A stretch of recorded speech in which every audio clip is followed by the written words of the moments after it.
Let's talk about a powerful way to work with subsets of data in SQL Server.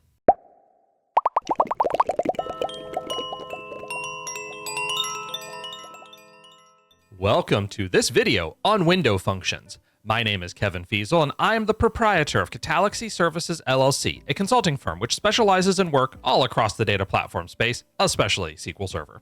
We are going to begin a brand new series on the topic of window functions.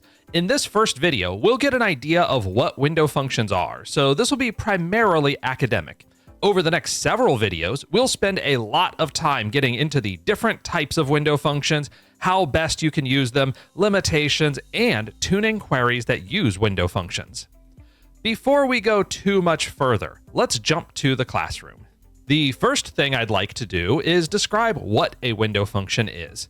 Put simply, a window function is a function that we apply to a set of rows, but we don't necessarily want to operate on the entire data set at once.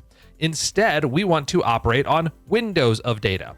Window functions are part of the ANSI SQL standard, so you will see support in most relational database platform products, as well as non-relational platforms like Spark SQL. The following visual should help give us an idea of what's going on. This is an extremely simple and hypothetical mock-up of an event stream. We have events coming in over a period of time. Let's say that we want to look at windows of 15 minutes of data, pulling in any events that happened over a given 15-minute stretch, but with no overlap between windows. In window function parlance, this is called a tumbling window. Funnily enough, this introductory example is actually extremely difficult to pull off in SQL Server, while being trivially easy in streaming tools like Azure Stream Analytics or Apache Flink. But I like how this demonstrates the concept as a whole. Now, let's focus in on window functions specifically in SQL Server. Each window function has 4 key components. The first is the over clause. This is what tells us we have a window function. If your function does not have an over clause, it's not a window function, period. If it does have an over clause, now we're talking. Inside of this over clause is the window that we care about. The first element within the over clause is the partition. Think of this as how we want to define each window. If I partition by customer ID, I look at each unique customer ID as a brand new window. The order by clause helps us set the order of a window. If we think about partitioning by customer ID, I might want to order by invoice date so that I can get a running set of sales per customer. Finally, we have the frame, which we represent as either rows or range. This is how we filter within a partition. Think of it as the size of the window. Do I want to look at all customer records for customer ID 20 at once, or do I want to look at 10 records at a time? We'll dig deeper into these components throughout this series, especially the frame. Rows and range will sometimes give you back the same results, sometimes will give you different results, and there are specific use cases for each of them that we'll explore.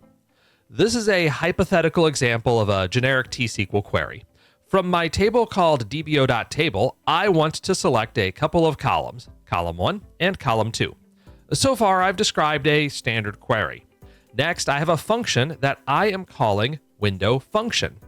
It has parentheses after the name, so we know it's a function. But the thing that makes it a window function isn't the name. It's the over clause after the name.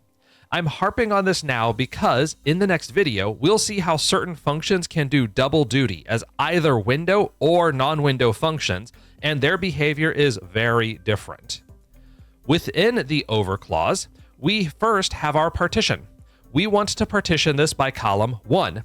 Then we want to order by column 2.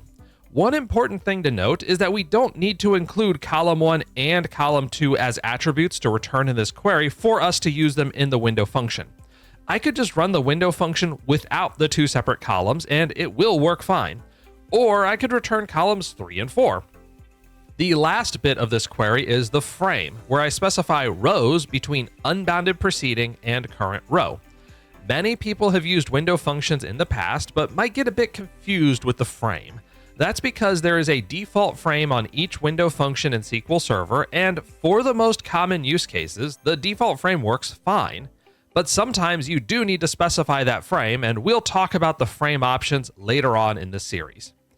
Now let's walk through one more example, this time using a visual depiction of things. I have here a set of children. Each child has a name, an age, and a favorite color.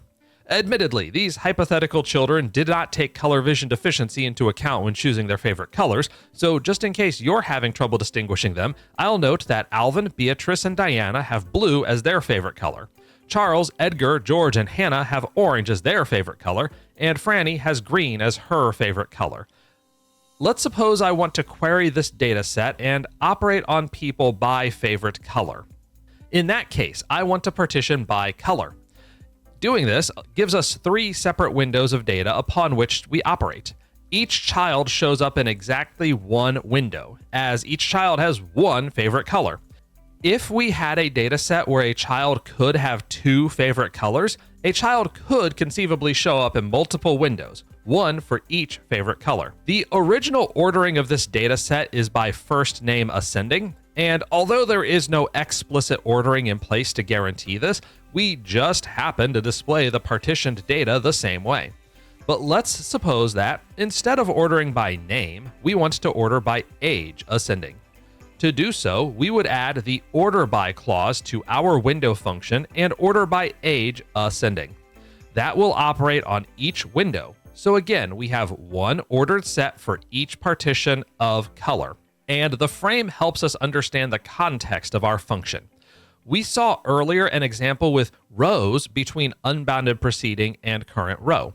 Here is an example with range between unbounded preceding and current row, which is the default for many window functions. Unbounded preceding means that we want to go back to the beginning of our window. Then we move forward through the window until we reach the current row, inclusive of that current row. But any row after our current row, we skip. And again, I'll talk more about rows and range later on in the series with plenty of examples to compare, so let's elide over that bit for the moment. Let's suppose, however, that I don't want to look at all of the children prior to Hannah when viewing Hannah's frame. What if I want to compare her to the prior child? I can do that using the preceding operator in a frame. In this example, if I say rows between one preceding and current row, I get Hannah's row as well as George, who was the child preceding Hannah in our ordered window. That specific number is arbitrary, so we could look at 2 preceding, 3 preceding, and so on. And if we think about preceding, well, we should also ask ourselves if there's a way to get those later on rows beyond the current row, and that answer is yes.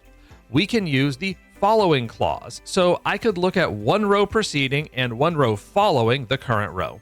That would give us 3 rows in total for this frame, assuming that we have both a row preceding and a row following. In Hannah's case, we do. George precedes, Hannah is the current row, and Edgar follows. But if we think about Edgar's row, there is no following row, so we would only have 2. Hannah precedes, Edgar is the current row, and nobody follows. Now that we've laid out the high-level concept of what a window function is, let's go to a quick demo to see them in SQL Server. Here we are in Visual Studio Code. I have 2 queries that I'm going to walk you through today. Both of them use syntax that will work in any version of SQL Server from 2005 forward.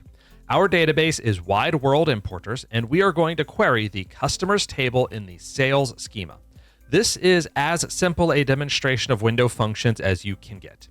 We start by querying 3 columns: customer ID, customer name, and delivery city.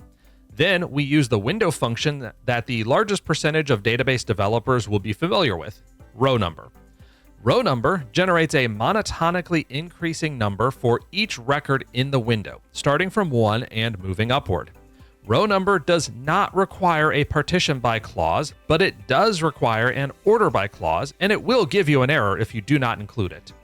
Our order by clause here is the customer name, so we'll sort by customer name ascending. If I run this query, I'll get back 735 rows, one for each customer in the table.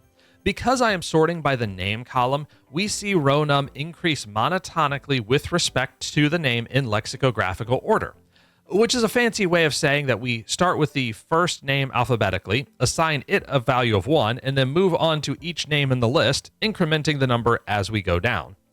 In this case, our result set happens to be sorted by name because SQL Server needed to sort the data in order to operate row number. But because I don't have an order by clause in the main query itself, there is no guarantee that my ordering will always come back this way. Keep in mind that the order by clause within the window function is not the same thing as your overall query's order by clause, and we'll see how that can bite us in later examples. But in the meantime, let's add one more bit of spice to the query. Let's suppose that we want to look at people by postal code. This is all fake data, so the zip codes in this data set have no bearing on actual zip codes in the real world, but we'll leave that alone. I've changed the delivery city ID to postal code just so we can see the results clearly. I'm also adding postal code to the partition by clause of the row number function. If I run this second query, I still get back 735 rows because that's how many we have in the table. But notice how the row num column looks quite different now, and we are no longer returning the results sorted by customer's name. Instead, we are getting back results sorted by postal code and then customer name. And again, I want to stress that the fact that our results are by postal code and then by customer name is accidental. There is no guarantee that I will get this particular ordering unless I explicitly write an order by clause for the overall query that includes the postal code followed by the customer name. But even so, we can see the general flow of things. We have postal code 90002 with one customer in it. Then 90003 has 2 customers. Notice how we reset row num to 1 when we transition between postal codes. This is the effect of our partition by clause. We are breaking the data out into a series of windows, one for each postal code. And that's going to do it for this video. My desire for this introductory video is to give you a quick idea of what window functions are. In the next video, we'll go over the different types of window functions and we'll see plenty of queries along the way. We'll have links and show notes in the description below. And until we see each other in the next video, take care.